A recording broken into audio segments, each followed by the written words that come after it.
నా మాటలు నమ్మండి, మన బిడ్డ ప్రమాదంలో ఉంది అనైతే చెప్తూ వరలక్ష్మి విష్ణు కాళ్ళు పట్టుకొని బోరున ఏడుస్తూ ఉంటుంది. కానీ ధరణి వరమ్మతో విష్ణుని పంపించకుండా ఉండాలని కావాలని నాటకం ఆడుతుంది. విష్ణు వరలక్ష్మి మాటలు వినకు, డబ్బు కోసం ఇదంతా చేస్తుంది, తనకెక్కడి నుంచి వచ్చింది కూతురు అన్నట్టు మాట్లాడుతూ ఉంటుందన్నమాట. విష్ణు కూడా ఫస్ట్ అయితే నమ్మడు. కానీ అజయ్ నందిని కలిసి ధరణికి గట్టిగా బుద్ధి చెప్తారు. ఒకవేళ నిజంగానే వరలక్ష్మి చెప్పేది నిజమైతే అక్కడ ఒక పాప ప్రాణం పోయినట్టే కదా, వృధాగా కదా, ఎందుకు ఇలా చేస్తున్నావు, అన్నయ్య చూసుకుంటాడులే, అక్కడికి వెళ్ళిన తర్వాత నిజ నిజాలు ఏంటో తెలుస్తాయిలేనైతే చెప్పి పంపిస్తారు వరమ్మతో పాటు విష్ణుని.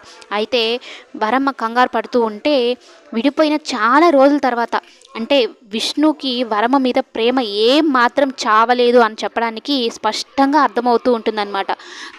వరమ్మ కంగారు చూసి చేతిలో చెయ్యేసి, ఏం కంగారు పడుకు, ఏమీ కాదు, నువ్వు ధైర్యంగా ఉంటేనే ఆ పాపకి ఏం కాదు అని నమ్మగలగాలి, ధైర్యంగా ఉండగలగాలి అనేది చెప్తూ నీళ్ళు తాగుతావా అని వాటర్ ఇస్తాడనమాట. అయితే వెనకలనే ఈ ధరణి కూడా ఫాలో అవుతూ ఉంటుంది, వాళ్ళు ఎక్కడికి వెళ్తున్నారు ఏంటో అన్నట్టు.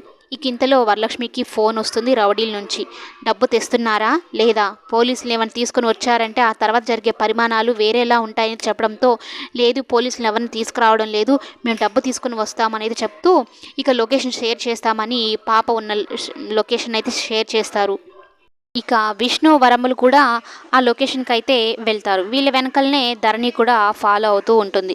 మొత్తానికి అక్కడికి వెళ్ళిన తర్వాత విష్ణుకైతే దిమ్మ తిరిగే షాక్ ఎదురవుతుంది ఛాయ విషయంలో. కన్న కూతుర్ని కాపాడుకోవడం కోసం విష్ణు వరములు కలిసి ఒకటిగా వెళ్ళి రంగంలోకి అయితే దిగుతారు. మరి ఛాయ పాపని కాపాడుతారా లేదా, ఛాయ పాప తన కూతురన్న విషయం విష్ణుకు తెలుస్తుందా లేదా అనేది కమింగ్